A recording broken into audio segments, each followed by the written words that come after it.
Baik anak-anak, selamat pagi untuk kita semua. Kita akan melanjutkan materi pembelajaran kita yang kemarin yaitu mengenai ciri-ciri. Nah, saat ini kita akan mempelajari materi mengenai struktur teks tanggapan. Nah, seperti biasa, mungkin nanti kalian akan bekerja di dalam kelompok lagi anak-anak untuk menjawab soal-soal yang ada di Google Classroom. Ya, jadi ibu ada lampirkan link seperti biasa Google Form, nanti kalian jawab linknya, dan ibu sudah lampirkan itu di Google Classroom. Silahkan kalian kerjakan secara berkelompok ya. Jangan lupa tulis nama kelompoknya sebagai bukti absen kalian. Nah, sebelum itu kita akan mengetahui terlebih dahulu apa saja tujuan pembelajaran kalian kali ini. Yang pertama yaitu siswa mengetahui jenis-jenis teks tanggapan. Yang kedua, siswa mampu memahami struktur teks tanggapan. Yang ketiga, siswa mampu menentukan struktur teks tanggapan yang terdapat di dalam teks. Jadi, yang perlu kalian ketahui pertama yaitu jenis-jenis teks tanggapan itu ada 3. Yang pertama pujian, kritik, dan juga saran. Nah, ketiga jenis-jenis teks ini masing-masingnya mempunyai perbedaan dan juga cara penyampaian yang berbeda-beda tentunya. Bahkan dari segi pengkalimatan dan juga penyampaiannya saja kalian sudah pasti tahu bahwa setiap kalimatnya berbeda-beda makna ya anak-anak. Nah, contoh seperti ini. Menurut saya novel ini sangat bagus. Penyajian alurnya tidak umum tetapi sangat mudah dipahami. Nah, tentu saja dari segi kalimat aja kan sudah tahu ada kata sangat bagus di sini ya, sangat bagus yang artinya ini menunjukkan suatu pujian untuk suatu karya sastra itu. Yang kedua, desain tas itu memang bagus dan tidak biasa, tapi harganya sangat mahal, tentu hanya diperuntukkan bagi masyarakat golongan atas yang mampu membelinya. Nah, dari segi kalimatnya saya sih ketahui ya bahwa ini suatu kata kritik.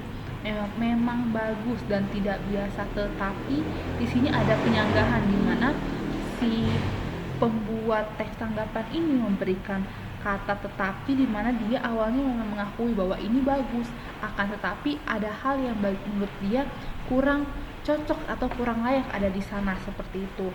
Yang ketiga yaitu alangkah baiknya apabila buku ini bisa diberikan sedikit warna pada covernya.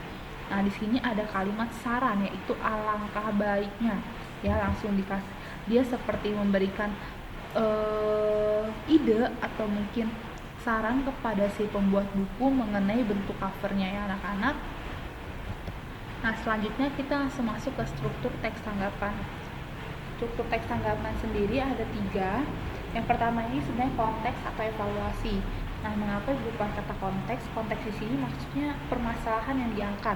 Nah, permasalahan yang diangkat ini bisa langsung terlihat dari setiap judul dari teks tanggapan tersebut. Contohnya kemarin kita pelajari mengenai pergaulan bebas. Nah, kalian bisa langsung tahu konteksnya seperti apa, permasalahan yang diangkat seperti apa, hanya dari judulnya saja. Yang kedua yaitu deskripsi teks atau deskripsi masalahnya. Di situ dijelaskan kira-kira masalahnya itu terjadi karena apa sih, atau mungkin hal umum yang menyebabkan masalah terjadinya itu apa biasanya. Nah, itu akan dijelaskan di deskripsi teks. Yang terakhir yaitu penilaian. Penilaian ini akan memasukkan, nah ini, pujian, kritik, dan juga saran di dalamnya. Kalian akan langsung tahu bahwa itu merupakan bagian penilaian. Pertama, karena penilaian akan berada di akhir paragraf. Yang kedua, karena penilaian juga akan menunjukkan suatu nilai dari suatu karya sastra, yaitu nilainya pujian, kritik, dan juga saran. Nah, kita akan langsung membaca teks ya anak-anak. Bisa kalian perhatikan teks tersebut. Kalian mungkin bisa baca, ini ada di Word juga, bisa kalian baca di Word, dan juga kalian bisa baca di sini. Terserah kalian baca di mana. Akan tapi ibu sarankan lebih baik kalian baca di Word dulu, kalian baca selama 5 menit, nanti kalian buka lagi video ini untuk melihat kelanjutannya.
Oke anak-anak, kita akan masuk ke dalam struktur yang pertama.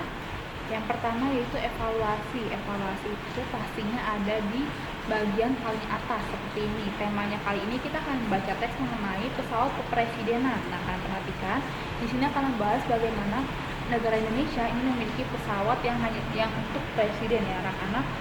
Di sini pembandingnya yaitu ada negara Amerika yang memang mempunyai pesawatnya yaitu Air Force One. Yang kedua itu deskripsi teks. Deskripsi teks itu seperti tadi dijelaskan bahwa deskripsi teks merupakan bagian dalam teks yang menjelaskan mengenai masalah yang terjadinya. Nah, di sini dijelaskan bagaimana negara Indonesia itu ingin mempunyai pesawat presiden sendiri meskipun tidak semewah Air Force One ya. Lalu di sini juga ada diberikan juga alasan-alasannya mengapa Indonesia ingin mempunyai pesawat. Nah, itu juga dijelaskan masalahnya. Pada bagian ketiga yaitu penegasan ulang, bisa kalian perhatikan di sini ada suatu penilaian dari si penulis teks tanggapan ini. Dikatakan bahwa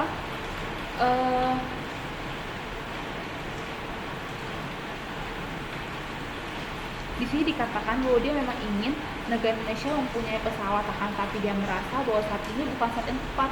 Nah, di sini seakan-akan dia memberikan suatu sanggahan ya, karena dia merasa ini bukan saat yang tepat untuk seorang presiden yang punya pesawat seperti itu.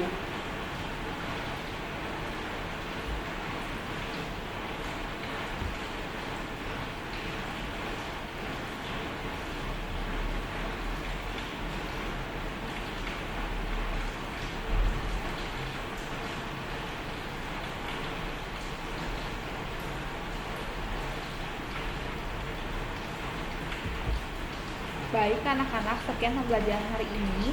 Setelah ini mungkin kalian bisa sambil searching-searching di Google ya mengenai struktur teks tanggapan ya.